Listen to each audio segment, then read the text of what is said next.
Sekarang kita akan membahas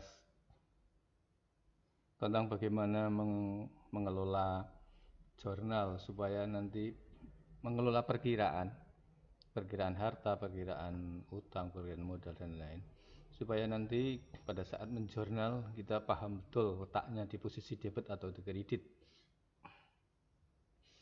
Untuk itu kita akan mulai dengan istilah persamaan dasar akuntansi. Persamaan dasar akuntansi itu rumusnya hanya begini, yaitu harta kita sama dengan utang plus modal. Bisa ya? Ya, jadi kekayaan kita itu ya utangnya, ya modalnya. Sama itu ya. Jadi kalau ini kanan dan kiri harus imbang. Kalau harganya lebih kecil dari selisihnya utang dan modal, nanti ini belum imbang, jadi ada kesalahan. Untuk itu persamaan itu kita tinggalkan aja dulu, maka masuklah kita kepada masing-masing. Ini kita akan mengelompokkan menjadi 5 ya perkiraan yang sering digunakan dalam manajemen jurnal, yaitu ada harta, ada hutang, ada modal, ada pendapatan, dan beban. Sekarang mana yang disebut dengan harta? Nah, banyak istilah yang termasuk dalam golongan harta kita. Golongan harta kita adalah ada tanah, ada gedung, ada mesin-mesin, ada peralatan kantor, ada angkutan. Nah, 1, 2, 3, 4, 5 ini itu termasuk harta tetap. Sedangkan yang lainnya dimulai dari kas, surat berharga, piutang, pendapatan, persediaan barang, dan lain sebagainya, itu disebut dengan harta tidak tetap, harta atau yang sering berubah-ubah dalam 1 tahunnya. Terus bagaimana sebaiknya agar nanti penjualan kita menjadi lancar dan tidak salah tempat? Harta yang ada mulai dari tanah sampai dengan persediaan barang ini, ketika harta itu bertambah, ya, misalnya membeli sepeda motor, berarti harta kita bertambah kan? Nah, berarti kalau bertambah, berarti nanti letaknya di debit.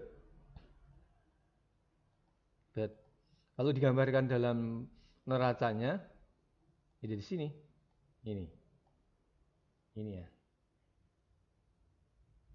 sisi debit ya. Nah. Tapi kalau harta itu berkurang, maka posisinya kredit. Kalau motornya dijual, hartanya berkurang enggak? Ya, keterangannya motor ya, harta itu motor ya. Jadi yang tadi ada 10, kalau dijual 1, berarti satunya ini taruh di sini, di sebelah kredit. Ya, ini ya semuanya ini. Nanti kalian pegang patokan ini aja.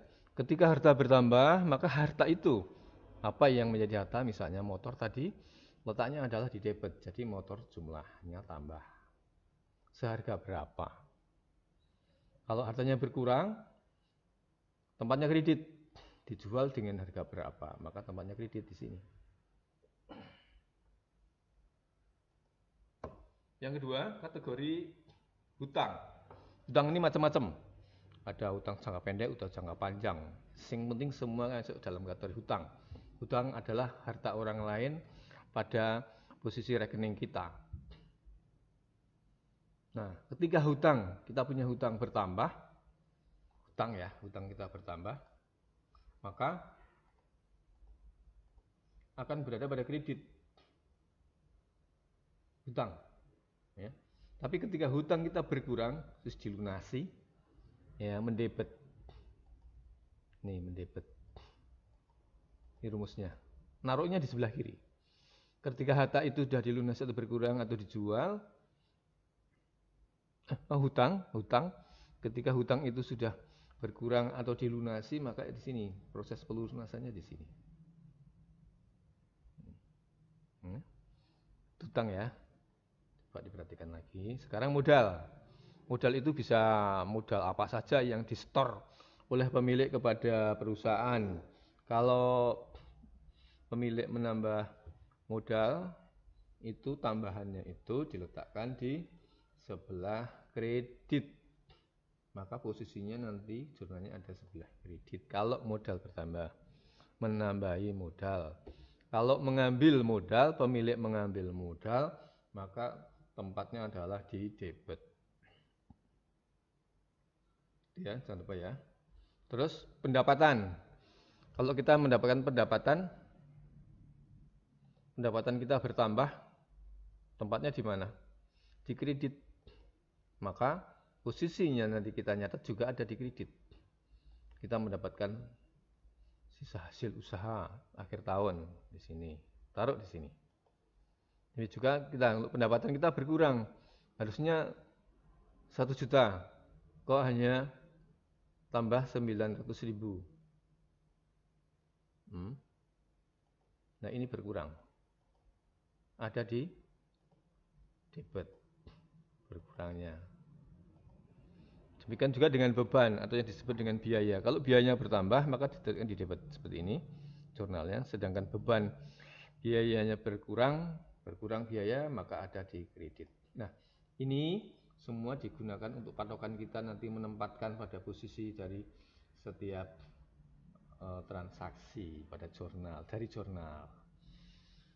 Kita analisa harta dan beban, betul ya? Harta dan beban, biaya, ini sama posisinya. Sedangkan yang hutang, modal dan pendapatan, ini posisinya juga sama. Semoga kalian bisa menikmati rumus ini dan nanti dapat digunakan untuk membantu mempermudah proses pembuatan jurnal. Demikian.